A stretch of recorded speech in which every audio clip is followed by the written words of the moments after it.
नीरज एक छोटा बालक था जो अपने पिता के साथ उनकी लोहे की दुकान पर काम करता था।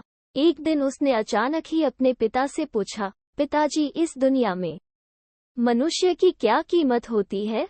पिताजी एक छोटे से बच्चे से ऐसा सवाल सुनकर हैरान रह गए। फिर वे बोले, बेटे, एक मनुष्य की कीमत आंकना बहुत मुश्किल है। वो तो अनमोल है। नीरज, क्या सभी इंसान उतने ही कीमती और महत्वपूर्ण हैं? पिताजी, हाँ बेटे। नीरज कुछ समझा नहीं। उसने फिर सवाल किया, तो फिर इस दुनिया में कोई गरीब तो कोई अमीर क्यों है? सवाल सुनकर पिताजी कुछ देर तक शांत रहे और फिर नीरज से स्टोर रूम में पड़ा एक लोहे का रॉड लाने को कहा। रॉड लाते ही पिताजी ने पूछा, इसकी क्या कीमत होगी? नीरज, 100 रुपए। पिताजी, अगर मैं इसके बहुत से छोटे कील बना दूं तो इसकी क्या कीमत हो जाएगी? नीरज कुछ देर सोचकर बोला, तब तो ये और महंगा बिकेगा। पिताजी, अगर मैं इस लोहे से घड़ी के बहुत सारे पेंच बना दूं तो?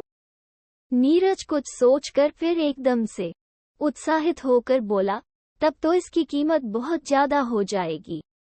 फिर पिताजी उसे समझाते हुए बोले, ठीक इसी तरह मनुष्य की कीमत इसमें नहीं है कि अभी वो क्या है, बल्कि इसमें है कि वो अपने आप को क्या बना सकता है।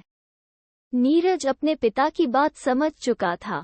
मित्रों, अक्सर हम अपनी सही कीमत आंकने में गलती कर देते हैं। हम अपनी वर्तमान स्थिति को देखकर अपने आप को बेकार समझने लगते हैं। हमारा जीवन हमेशा संभावनाओं से भरा होता है।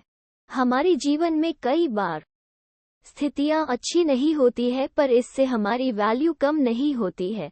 हमें हमेशा अपने आप को इम्प्रूव करते रहना चाहिए और अपनी सही कीमत प्राप्त करने की दिशा में बढ़ते रहना चाहिए।